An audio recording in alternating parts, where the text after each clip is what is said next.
ஜெய் ஸ்ரீ மாத்ரே நமக. ஜெய் குருதர், ஜெய் குரு பரசுராம். நமஸ்காரம். நான் கரூர்லேருந்து வல்சலா பணிக்கர், பிரசன்ன ஜோதிடர். இன்னைக்கு நம்ம விசுவாசு வருட தமிழ் புத்தாண்டு பலன்கள் சிம்ம ராசிக்கு எப்படி இருக்குன்னு பார்க்க போகிறோம். இந்த விசுவாசு வருடம் எப்போ பிறக்குது அப்படின்னா 14/4/2025 திங்கட்கிழமை, பிரதமை திதி, கௌளவ கரணம், சுவாதி நட்சத்திரம், துலா ராசியில் இந்த வருடம் பிறக்குது. இந்த வருடம் உங்களுக்கு ரொம்ப சூப்பர் அப்படின்னு நான் சொல்ல மாட்டேன். சனி நிறைய கிரக பயிற்சிகள் இருக்கு. சனி அஷ்டம சனியா மாற போறாரு. அதே மாதிரி ராகு 7ஆம் இடத்துலையும், கேது உங்களுடைய ஜென்ம ராசியிலும் இருக்க போது. அப்புறம் குரு நல்ல பிளேஸ்ல இருக்காரு, 11ஆம் இடத்துல இருக்காரு. பொதுவாகவே நீங்க நல்ல ஞாபகம் வச்சுக்கோங்க, ஒரு ட்ரையான பிளேஸ், ஒரு பாலைவனத்தில் சோலை அப்படின்னு கேள்விப்பட்டிருந்தீங்களா? அது மாதிரி குரு உங்களுக்கு காப்பாத்துறாரு. நீங்க இருக்கிறது ஒரு இக்கட்டான சூழ்நிலைகளா இருந்தாலும், நம்ம பாலைவனத்துல போகும்போது எவ்வளவு கஷ்டமா இருக்கும். ஒரு வெயில் பாலைவனமா இருக்கும்போது தண்ணி தாகம் எல்லாமே எடுக்கும். அங்க ஒரு சோலை, ஒரு நல்ல நல்ல சில்லுன்னு இருக்கக்கூடிய காத்து, நல்ல தண்ணி, இந்த மாதிரி விஷயங்கள்லாம் கிடைக்கும் போது நம்ம இருக்கிற இடத்த பத்தி நினைக்க மாட்டோம். அந்த அந்த பாலைவனத்துல இருக்கவங்க நினைக்கிறத விட அந்த பர்டிகுலர் சோலையில இருக்கிறத தானே நம்ம என்ஜாய் பண்ணுவோம். சேம் அதே மாதிரி அஷ்டமத்து சனின்னு என்ஜாய் பண்ணாதீங்க, ராகு கேதுவை விட்டுருங்க, குருவை மட்டும் ஃபோக்கஸ் பண்ணுங்க. மிகப்பெரிய லெவல்ல உங்களுக்கு வந்துடும். பொதுவாகவே குரு உங்களுக்கு 11ல இருந்து 5ஆம் இடத்தை பார்க்குறாரு, 3ஆம் இடத்தை பார்க்குறாரு. அதே மாதிரி உங்களுக்கு 7ஆம் இடத்தை பார்க்குறாரு. நிறைய நன்மைகள் இருக்கு. குரு பார்க்குற இடங்கள்லாம் உங்களுக்கு நல்ல விஷயங்கள் நடக்க போகுது. அதே மாதிரி இந்த ராகு கேது பயிற்சி அவ்வளோ சிறப்பாக இல்லை. சனியோடைய பயிற்சியும் பெரிய லெவலில் சிறப்பாக இல்லை. இருந்தாலும் நீங்கள் மாறிக்க முடியும். இந்த அஷ்டமத்து சனி பார்த்தீங்கன்னா உங்களுக்கு பெரிய லெவலில் வேலை செய்யாதுன்னு நான் சொல்லுவேன். சூரியனுடைய வீடு எல்லா விஷயத்துலையும் கரெக்டாக இருக்கணும்னு நினைப்பீங்க, ஜென்யூனாக இருக்கணும்னு நினைப்பீங்க. அப்போ உங்களுக்கு பெரிய லெவலில் பாதிப்பு ஏற்படாது. நீங்கள் உண்மை கரெக்டாக இருக்கணும், எந்த விஷயத்துக்கு ஆசைப்படாமல் இருக்கிறது, இந்த மாதிரி விஷயங்கள்லாம் இருக்கும்போது கண்டிப்பாக சனியோடைய பாதிப்பு பெருசாக இருக்காது. என்னென்னா தடை தாமதத்தை கொடுப்பாரு, அவ்வளோதான். மிகப்பெரிய லெவலில் உங்களுக்கு பெரிய மைனஸ்ன்னு சொல்கிற மாதிரி இல்லை.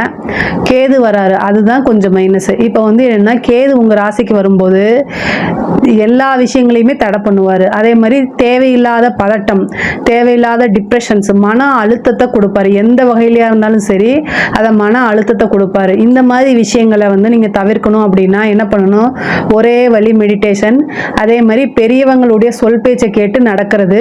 இல்லை அப்படின்னா நீங்களே பெரியவங்களா இருக்கீங்க அப்படின்னா நீங்கள் உங்களுக்குன்னு ஒரு வெல்விசரை வச்சு ஒரு முடிவு எடுக்கும் போது அதை கேட்டு யோசிச்சு நிறுத்தி நிதானமாக எடுக்கிறது. இதை மட்டும் ஃபாலோ பண்ணுங்க. மிகப்பெரிய லெவலில் கடந்து வந்துட முடியும்.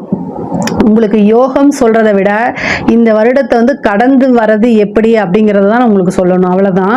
பொதுவாகவே பெரிய எக்ஸ்பெக்டேஷன் வச்சு நீங்க பண்ணாதீங்க. நீங்க தொழிலை பொறுத்த வரைக்கும் உங்களுக்கு 10ஆம் இடத்துக்கு பார்த்தீங்கன்னா இப்ப குரு 11ஆம் இடத்துக்கு வந்திருக்காரு. தொழில் மூலியமா நல்ல லாபம் கிடைக்கும், நிறைய வருமானம் கிடைக்கும், அதுல எந்த பிரச்சனையும் கிடையாது. அஷ்டமத்துல சனி இருந்தாலும் 2ஆம் இடத்தை பார்க்கறாரு. வருமானத்தை பொறுத்த வரைக்கும் உங்களுக்கு பிரச்சனை இல்லை, வருமானம் கிடைச்சிரும். ஆனா என்னன்னா எந்த ஒரு விஷயத்தையும் நீங்க இந்த காலகட்டங்களில் யாரு சொன்னாலும் நான் கேட்க மாட்டேன், எனக்கு தெரியும், எனக்கு திறமை இருக்கு, நான் எல்லாமே பண்ணுவேன் அப்படிங்கிறதெல்லாம் பண்ணாதீங்க.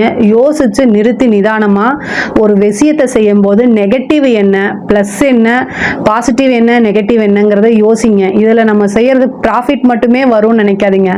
வரலைன்னா என்னன்னு உங்களை நீங்களா கொஸ்டின் பண்ணுங்க. அதுக்கு மாற்று ஏற்பாடு பண்ணிட்டு ஒரு விஷயத்தை செய்யுங்க, அவ்வளவுதான். இப்போ நீங்க ஒரு லோன் வாங்குறீங்கன்னா அந்த லோனை கட்ட முடியலன்னா என்ன, இந்த வருமானத்தை வச்சு நீங்க பண்றீங்கன்னா அந்த வருமானம் நின்னுச்சுன்னா அதுக்கு என்ன ஆப்ஷன் இருக்கு, அதை யோசிச்சு பண்ணணும், அவ்வளவுதான். வேற வழி கிடையாது. இதை மட்டும் நீங்க செய்யுங்க, போதுமானது. உங்களுக்கு குரு 11ஆம் இடத்திற்கு இருக்கனால லாபம் அப்படிங்கிறது மட்டும் கிடையாது, அதிர்ஷ்ட ஸ்தானத்தையும் பார்க்கிறாரு. ஏதாவது ஒரு அதிர்ஷ்டம் உறுதியாக இந்த வருடம் உங்களுக்கு உண்டு. குருனால, அதாவது குரு தசை நடக்கிறவங்களுக்கு இன்னும் ரொம்ப சூப்பரு. ராகு தசை நடக்கிறவங்களுக்கு ராகு 7ஆம் இடத்துல இருக்கனால திடீர் திருமண பிராப்தத்தை கொடுத்துருவாரு. தொழில் ரீதியா பார்ட்னர்ஷிப்பை கொண்டு கொடுக்கறது, ஏற்கனவே இருக்கக்கூடிய பார்ட்னர்ஷிப்பை விலகி போறது, புதுசா பார்ட்னர் சேர்க்கறது, இந்த மாதிரி விஷயங்கள்லாம் உங்களுக்கு நடக்கும். நிறைய அனுகூலம் நன்மைகளும் உங்களுக்கு இருக்குது. அஷ்டமஸ்தானத்தை மட்டும் நீங்க நினைச்சிட்டு இருக்க கூடாது, அஷ்டமத்து சனியை மட்டும் நீங்க நினைச்சிட்டு இருக்க கூடாது. அஷ்டம சனி 10ஆம் இடத்தை பார்க்குது. சனி பாத்தீங்கன்னா அஷ்டமத்துல இருந்து 10ஆம் இடத்தை பார்க்குது. தொழில நிறைய மாற்றங்கள் இருக்கு. தாமதத்தை கொடுத்தாலும் ஒருபோதும் அது வந்து அவர் அதில் வந்து உங்களுக்கு வீழ்ச்சியை கொடுக்க மாட்டார். சனி வந்து ஒரு விஷயத்த வந்து லேட் பண்ணுவாரே தவிர அதை வந்து உங்களோட உழைப்புக்கு உண்டான பலனை கட்டாயம் கொடுப்பாரு. அதனால் நீங்கள் என்ன உழைப்பை போடுறீங்களோ அது உறுதியாக உங்களுக்கு வந்து சேர்ந்துடும். அதே மாதிரி 5ஆம் இடத்தையும் வந்து பார்க்குறாரு. திடீர்னு ஒரு அதிர்ஷ்டம் கிடைக்கிறதுக்கு உண்டான வாய்ப்புகளும் இருக்குது. நிறைய மாறி மாறி தான் உங்களுக்கு நடக்கும். கஷ்டங்கள் மட்டுமே நடக்காது. நான் கொஞ்சம் பாசிட்டிவாகவும் அதுக்கப்புறம் கொஞ்சம் நெகட்டிவாகவும் நடக்கும். ஆனால் மாறி மாறி நடக்கிறதுனால நீங்கள் பேலன்ஸ் பண்ணி போயிட முடியும். ஆனால் ஒரு நல்ல அமைப்புகள் இருக்குங்க. நிறைய பேத்துக்கு வந்து தொழில் ரீதியாக வண்டி வாகனங்கள் வாங்குறதுக்கு உண்டானது, தொழிலை வந்து வேற பக்கம் ஷிஃப்ட் பண்ணுறது, இந்த மாதிரிகள்லாம் நடக்கும் உங்களுக்கு. ஃபஸ்ட்டு நீங்கள் மெடிடேஷன் அதிகமாக பார்த்துக்கணும். பாசிட்டிவாக வந்து நீங்கள் உங்களுக்குள்ளே சொல்லி பார்த்துக்கணும். உங்களை வந்து யாராவது கஷ்டப்படுத்தணுன்னாங்கன்னா அவங்களோட யோசிக்காமல் ஒரு எந்த ஃப்ரெண்ட்ஷிப்பாக இருந்தாலும் கட் பண்ணி விட்டுருங்க. உங்களுக்கு நெகட்டிவாக சொல்கிறவங்க, உங்களை வந்து டிமோட்டிவேட் பண்ணுறவங்ககிட்ட எல்லாம் இருந்து இந்த காலகட்டங்களில் ஒதுங்கி இருங்க. அதே மாதிரி எடுத்தோம் கவுத்தோன்னு எந்த விஷயத்தையும் செய்யாதீங்க. இதை தான் நான் திரும்ப திரும்ப சொல்லுவேன். அதே மாதிரி கலத்திர ஸ்தானத்தை பொறுத்து உத்தியோகத்தில் இருக்கவங்களுக்கு ரொம்ப நல்லா இருக்குங்க. உத்தியோகத்தில் இருக்கவங்க எந்த கவலையும் பட வேண்டாம். அஷ்டம சனியெல்லாம் பெரிய பாதிப்புகள் இருக்காது. உழைப்பை பொறுத்த வரைக்கும் சனி வந்து உங்களுக்கு பிளஸ்ஸிங் தான் கொடுப்பாரு. பெரிய லெவலில் வந்து கஷ்டத்தை கொடுக்க மாட்டார். ஆனால் என்ன அப்படின்னா நீங்கள் எதிர்பார்த்த ஒரு ப்ரொமோஷனும் இந்த டைமில் வராது. ஸோ ப்ரொமோஷனுக்கு வந்து நீங்கள் எதிர்பார்க்காம உழைப்பை போட்டுட்டு இருந்தீங்கன்னா நல்ல அதிர்ஷ்டம் இருக்கும். கிரகங்கள் மாறும்போது அதோடைய பலாபலன்கள் 1க்கு 3 மடங்கு 4 மடங்காகவே உங்களுக்கு கிடைச்சிடும். அதனால் நீங்கள் அதை பற்றி கவலையே பட வேண்டாம். ஒரு சிலருக்குலாம் வந்து கவர்மெண்ட் ஜாப் கிடைக்கிறதுக்கு வாய்ப்புகள் இருக்குது. இந்த கேது வந்து போயிருக்கனால, கேது வந்து உங்களோட ராசியில் வந்து பயிற்சி ஆகிறதுனால நீங்கள் என்ன பண்ணணும் அப்படின்னா, அதாவது நிறைய தியானம் பண்ணணும். மெடிடேஷன் கம்பல்சரி பண்ணணும். இல்லை அப்படின்னா மைண்டுக்குள்ளே ஏதோ இனம் புரியா கவலையோ மன அழுத்தங்களோ வந்துடும். கலத்திர ஸ்தானத்துக்கு ராகு வந்திருக்கனால ஒரு சிலருக்கு கலப்பு திருமணம் அல்லது திடீர் மேரேஜ், ரிஜிஸ்டர் மேரேஜ், அந்த மாதிரி திடீர்னு ஒரு மேரேஜ், இந்த மாதிரி விஷயங்கள்லாம் நடந்துரும். அதனால வந்து மேரேஜ் அப்படிங்கிறது மேரேஜ் ஸ்தானம், அதாவது கலத்திர ஸ்தானத்தை குருவும் பார்க்கறனால திருமண வாய்ப்பு அப்படிங்கிறது நிறைய இருக்குது. திருமணம் சம்பந்தப்பட்ட விஷயங்கள் எல்லாமே வந்து 200% இருக்கனால திருமணம் தாராளமாக பண்ணுங்க. அஷ்டமத்து சனியில் பண்ணலாமான்னா அதுக்கும் இதுக்கும் சம்மந்தம் இல்லை. திருமணம்ங்கிறது தனி ட்ராக். அதனால கலத்திர ஸ்தானத்துக்கு ராகுவும் இருக்காரு, குருவோடைய பார்வையும் இருக்கனால திடீர் திருமணம் ஒரு இதில் 1 மாசத்துக்குள்ளேயே ஆகிறது, இது மாதிரி பேசினா உடனே டக்குன்னு ஆகிறது, அந்த மாதிரி அமைப்புகள்லாம் தாராளமாக இருக்குது. அதே மாதிரி வந்து உங்களுக்கு 2ஆம் இடத்துக்கு சனி பார்வை இருக்கனால குடும்பத்தில் வந்து அவ்வப்போது வந்து சிறு சிறு பிரச்சனைகள் வரும், வாக்குவாதங்கள் வரும், அதனால மன அழுத்தங்கள் வரும். பட் ஆனால் எதுனாலுமே அனுசரணை. பொதுவாக நான் நிறைய ராசி பலன்களையும் சரி ஒவ்வொரு பயிற்சி பலன்களையும் சொல்லுவேன். சிம்ம ராசியை பொறுத்த வரைக்கும் அட்ஜஸ்ட்மெண்ட் அப்படிங்கிறது ரொம்ப கம்மி. உங்ககிட்ட இருக்கக்கூடிய மிகப்பெரிய மைனஸ். சிம்ம ராசிக்காரங்க ஒருபோதும் எனக்கு எதிரிகள் அல்ல, அதை நல்லா ஞாபகம் வச்சுக்கோங்க. சிம்ம ராசிக்காரங்க பொதுவாக அட்ஜஸ்ட்மெண்ட் அப்படிங்கிறது பண்ணவே மாட்டாங்க. அவங்களுக்கு வந்து நான் ஒரு விஷயம் பொதுவாக சிம்ம ராசிக்காரங்க தான் செய்யறது தான் கரெக்டுன்னு நினைப்பீங்க. இந்த காலகட்டங்களில் ஒப்பீனியன் கேட்டு செய்யுங்க, இல்லைன்னா ரொம்ப கஷ்டப்படுவீங்க. அட்ஜஸ்ட்மெண்ட் பண்ணி போங்க. வாழ்க்கையில் இந்த 1 வருடம் வந்து அட்ஜஸ்ட் பண்ணி போயிட்டீங்க அப்படின்னா உங்கள் வாழ்க்கையில் நிரந்தரமாக நபர்கள் இருப்பாங்க. இல்லை அப்படின்னா ஒரு வாட்டி உடஞ்சிச்சுன்னா அவங்க வரவே மாட்டாங்க திரும்பி. ஸோ இதெல்லாமே மனசில் வச்சுக்கோங்க. உங்களுடைய அதாவது லைஃப் பார்ட்னர் கிட்ட அட்ஜஸ்ட்மெண்ட் ரொம்ப முக்கியம். 7ஆம் இடத்துக்கு ராகு வந்திருக்குது. ரிலேஷன்ஷிப் பொதுவாக ராகு கேது வந்து எக்கனாமிக்கலுக்கு ரொம்ப நல்ல கிரகம். ஆனால் ரிலேஷன்ஷிப்பை பொறுத்த வரைக்கும் ரொம்ப டேமேஜ் பண்ணி விட்டுரும். கேது வந்து எப்பெல்லாம் ராசிக்கு வருதோ அப்பெல்லாம் வந்து ஏதாவது ஒரு மன அழுத்தங்கள் இருக்கும். அந்த பொதுவாக மன அழுத்தங்கள்ல இருக்கிறது வந்து எதுக்காக இவ்வளோ தூரம் நான் அதை அழுத்தி சொல்கிறேன் அப்படின்னா, நீங்கள் சுவர் இருந்தால் தான் சித்திரம் வரைய முடியும். ஸோ நீங்கள் நல்லா இருந்தால் தான் உங்களுடைய ஃபேமிலி மெம்பர்ஸும் நல்லா இருப்பாங்க. இதை நல்லா புரிஞ்சுக்கணும். உங்களை சுற்றி இருக்கிறவங்க நீங்கள் உங்கள் குழந்தைக்காக வாழ்க்கை தியாகம் பண்ணலாம்.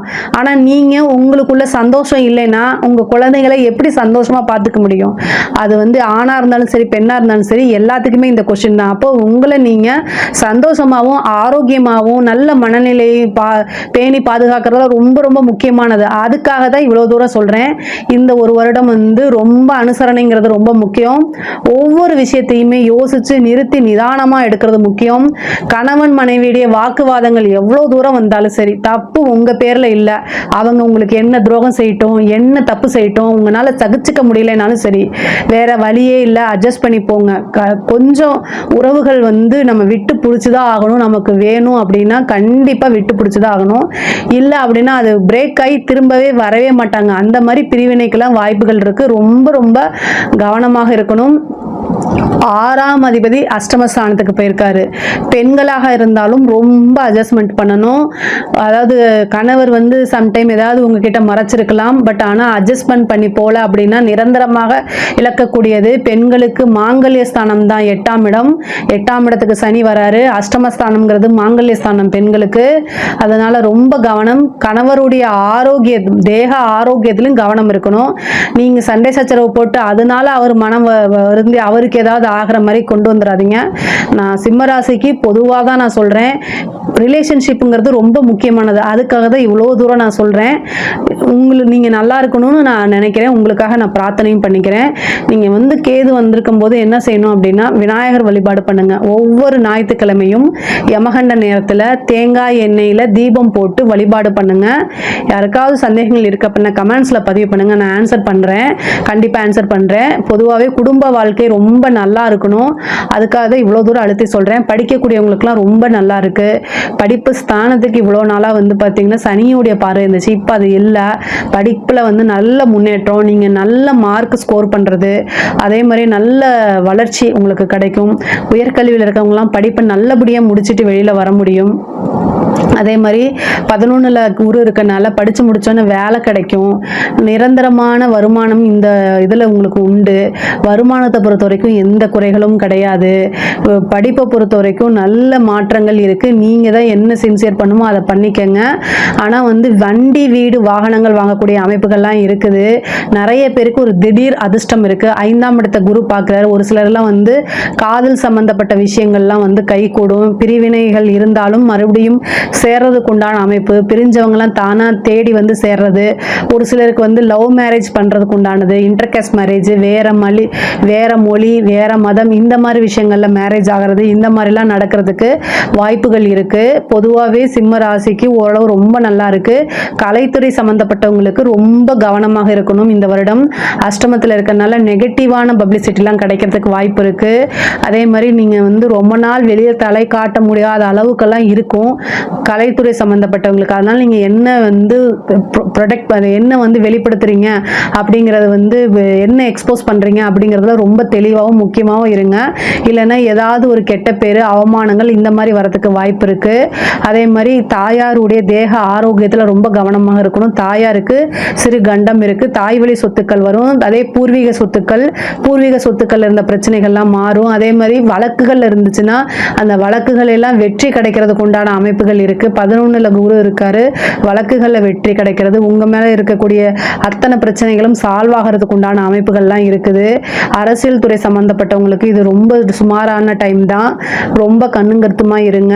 இல்லை அப்படின்னா நீங்கள் நினச்ச அளவுக்கு ஜெயிக்க முடியாது. வெற்றி வந்து முன்னாடி வந்துட்டு அது அப்படியே பறந்து போயிடும். அதனால சிம்ம ராசியில் இருக்கிறவங்க ரொம்ப நீங்கள் எதிர்பார்த்தது நடக்காது. அரசியல்வாதிகள் சிம்ம ராசியில் யாராவது இருந்தீங்க அப்படின்னா தக்க பரிகாரம் பண்ணல அப்படின்னா இந்த தேர்தலெல்லாம் நீங்கள் நினைக்கிற அளவுக்கு வெற்றி பெற முடியாது. அதனால கண்டிப்பா அரசியல்வாதிகள் சிம்ம ராசியில யாராக இருந்தாலும் அதுக்கு பரிகாரம் பண்ணா மட்டும்தான் நீங்க நினைச்ச விஷயத்தை சாதிக்க முடியும். இல்லைன்னா இழப்புகள், தோல்வி அப்படிங்கிறது வந்து வரதுக்குண்டான வாய்ப்பு இருக்குது. குரு வந்து 5ஆம் இடத்துல பார்க்கறது வந்து அதிர்ஷ்டமாக இருக்குது. அவ்வளோதான். அரசாங்கத்துறையில் வேலை பார்த்துட்டு இருக்கவங்களாம் ரொம்ப கவனமாகவும் ஜாக்கிரதையாகவும் இருக்கணும். பெண்களை பொறுத்த வரைக்கும் ரொம்ப கவனமாக இருக்கணும். ஆல்ரெடி சொல்லிட்டேன். அஷ்டமத்தில் இருக்கனால செய்யாத தப்பு, ஒரு கெட்ட பேர், இதனால மன அழுத்தங்கள் வரத்துக்கு வாய்ப்பு இருக்குது. ரொம்ப ஜாக்கிரதையாக இருங்க. இப்போ பொதுவாகவே அஷ்டமத்து சனியில் வந்து என்னென்னா நல்ல நில முகம் பார்த்து அதை தானமாக கொடுங்க. அது ரொம்ப நல்லது. ஒரு சனிக்கிழமை காலையில் 6 to 7 நல்ல நில முகம் பார்த்து தானமாக கொடுங்க. என்னுடைய இதில் பரிகாரங்கள் நான் சொல்லியிருக்கேன். சனிக்கு வந்து சிம்மராசிக்காரங்க என்ன பரிகாரம் பண்ணணும், என்ன வழிபாடு பண்ணணும் நான் வீடியோவில் சொல்லியிருக்கேன். அந்த வீடியோவை பார்த்து நீங்கள் தெரிஞ்சுக்கோங்க. பொதுவாகவே சிம்ம ராசிக்கு இந்த வருடத்தில் ஒவ்வொரு விஷயங்களையுமே நிறுத்தி நிதானமாக செஞ்சாலே பல நன்மைகள் இருக்க முடியும். இந்த வருடத்தை கடந்து நல்ல வாழ்க்கையை வாழ முடியுங்க. இதில் ஏதாவது சந்தேகங்கள் இருக்குது அப்படின்னா கமெண்ட்ஸில் கேளுங்க. கண்டிப்பாக நான் ஆன்சர் பண்ணுறேன். நம்மளுடைய சேனலை லைக் பண்ணுங்கள், ஷேர் பண்ணுங்கள், சப்ஸ்கிரைப் பண்ணுங்கள். நன்றி, வணக்கம்.